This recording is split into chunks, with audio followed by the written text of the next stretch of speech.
Curtain Call. That was a very special song to me, and it was a really long time in the making, and I just remember I made that like 2018. I wrote that verse, and then I like rewrote parts of it right before it got released. But I mean, that song is so special to me, and I'm so honored to be on John's album. Cause like I don't know if y'all know this, but I knew who John was before boy band, before any of that. Like I had seen his videos, and cause he signed to Logic, and so I was like big Logic fan, and I was like, yo, this guy's really talented. And sure enough, I end up going into the studio with him for his album, and I end up meeting him, and we have this crazy conversation and make this amazing song. It's just this incredible thing. Like, I guess during this, I don't want to say the word because like I just like kind of cringe low key every time I see the Q word on online, because I like everybody, like every Instagram caption has it, and I just can't hear it anymore. Like it's like everyone's trying to remind us or whatever. But anyways, during this time of isolation,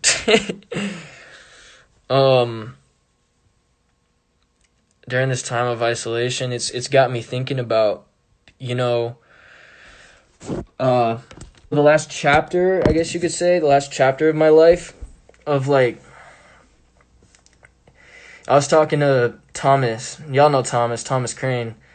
We were like, and we were discussing how I feel like both of us, we feel like we've gotten past level 1 of our life. Our initial like big dream, like everything I ever wanted, like to be completely honest, like came true. I wanted to, tour and make money making music, and I wanted to meet my idols and do all this fun stuff, and I did it. And to be completely, like, I wanted like a following, I wanted fans, I wanted all that stuff, and I got it.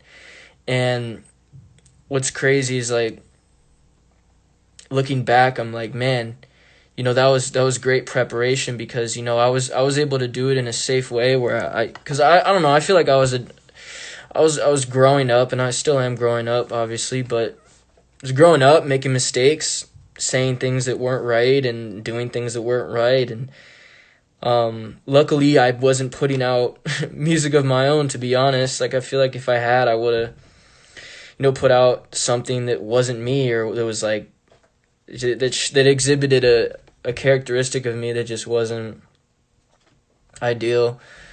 I never want to come off like cocky or arrogant, or I always want to just like, through my music, the goal is that I always put something out that it feels like I'm revealing like a big secret about myself.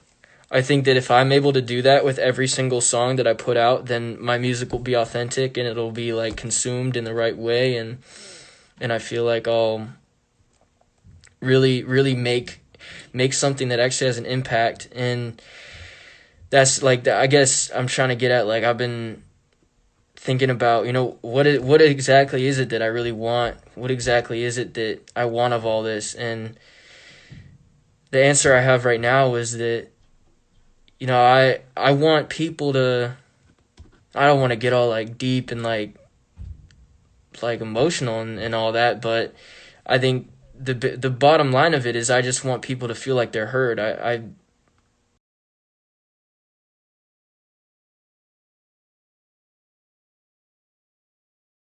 growing up, so many times, like, we certain people in our lives that we feel comfortable enough to like share certain secrets with, or share certain thoughts, or we may not feel the strength to express those thoughts, especially to the world, especially if you like make a song or something about it. And so I feel like, my bad, y'all. I said I feel like I could just be one of the voices that helps whoever ends up listening. I like, that's the thing. It's like I never know. I don't know if I don't know how big this is gonna get. I don't know how big I'm gonna be, but through all of it, I just have to keep making stuff that's true and not sell out, not think about the money, but just think about the hearts of the fans. And yeah, I'm working hard, man. I'm thinking a lot about this, and trust me when I say, like, I ain't gonna be that guy, man. I'm not gonna be that artist that just like kind of sells out and goes pop and does like that whole thing. I have a real chance to do something authentic. With the platform I have and with the head start that I have, I've been very blessed to have been given such a great education of like the music industry over the past couple years, and learning how to be a good teammate, and learning that it's not all just about you. So yeah, I'm ready. I'm not ready like right now, but like I will be ready when I'm ready. Um, I'm thinking about the future. I'm thinking about everything I want to do and what I want to accomplish. I want to be respected in hip hop, man. That's like so big to me, and I feel like people don't understand that, who have been following me, who've been lightly following me.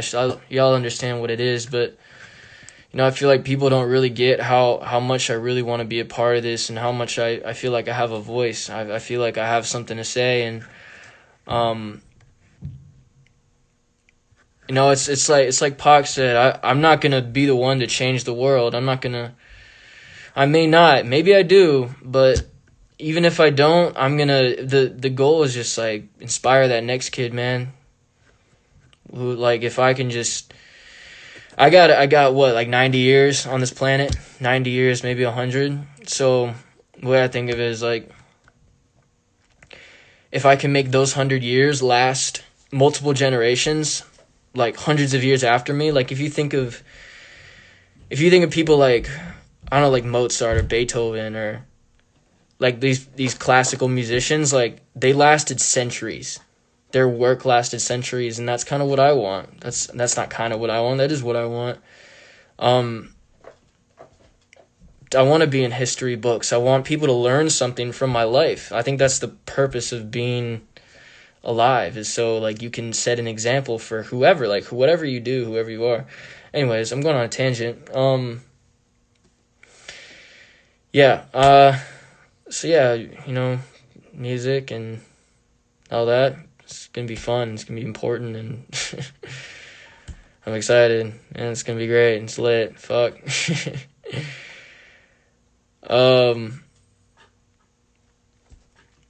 Don't sleep. Don't sleep, man. Don't sleep on me or the boy Thomas Crane. Thomas and I got some stuff planned for y'all that y'all are gonna see a lot of us these next couple years. You know what's crazy, man?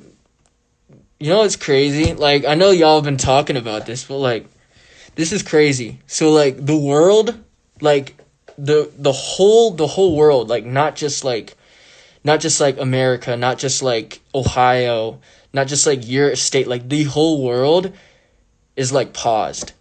Like everything stopped. When has this ever happened? We're like think of how conditionally unique it is to where we literally can't leave our house. Like, isn't that insane? And I got my own theories on it, and I don't want to like push my theories on anybody else, but like it's crazy. It kind of gets you thinking. Like for me, like I can't help but be like, oh, like this is a setup, low key. Like I kind of think like I think about, I feel like there's a lesson that we need to learn. I feel like we're learning so much about being human. And obviously, like I'm trying to find the silver lining with all this, because there of course are some great tragedies and some great, like, some terrible things that have happened because of this. But the silver lining for me is that I think we're all realizing when you take everything outside, when everything outside of your world is taken away and you're stuck, you're forced to look internally. And this is kind of what I was saying. Like, it just brings me back to what I was saying, like on a previous live. It was like, spending time alone can be so helpful and so therapeutic. And of course, there's so many there's negatives and positives that come with anything like this, but I think if we're gonna dwell on the negatives, and if we're gonna dwell in that, there's nothing that's gonna help. There's nothing that's gonna help by just absorbing that. I think we just need to have the conversation, like what can we do? Like, this is the first time us human beings have all had one common enemy.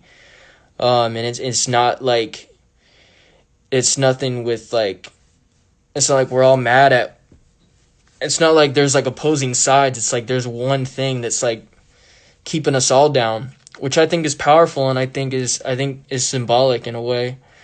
I think it's really cool. That people are, I don't know, I just see people outside now. I see people appreciating life a lot more, and I think that maybe it was a time where we needed to appreciate life more. But if again, like, I say all this, like, of course I don't want to just knock the fact that there are lives being lost. It's a pandemic, it's a crisis, but I think as people, all we can do, and from my position, I feel like the best thing I can do is let y'all know, like, how I see it, and like like, I didn't want to go on like a big post about it, because I feel like everyone's posting about it, and it's just like, you go on the internet and it's like you just see everything's like a pun. Like, all these like people are like just making all these posts about like I said the P word, you're right. Jeez, my bad. They're using the P word and the Q word, and it's like Q and chill. It's like, duh, how more cringy can you get, man? It's just like, come on, man. Like, this is the worst. Dude, I just got a random text message from some spam number. Conor, take these 2 gummy bears to take the edge off. Click the link. Don't you just love those messages when it's just like, I hate those shits where you have to text. It's like text stop to, but then like you end up getting them more. It's the worst.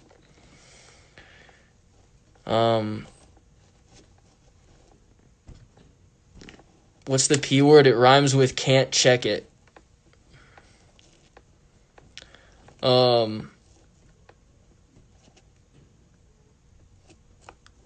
Dude.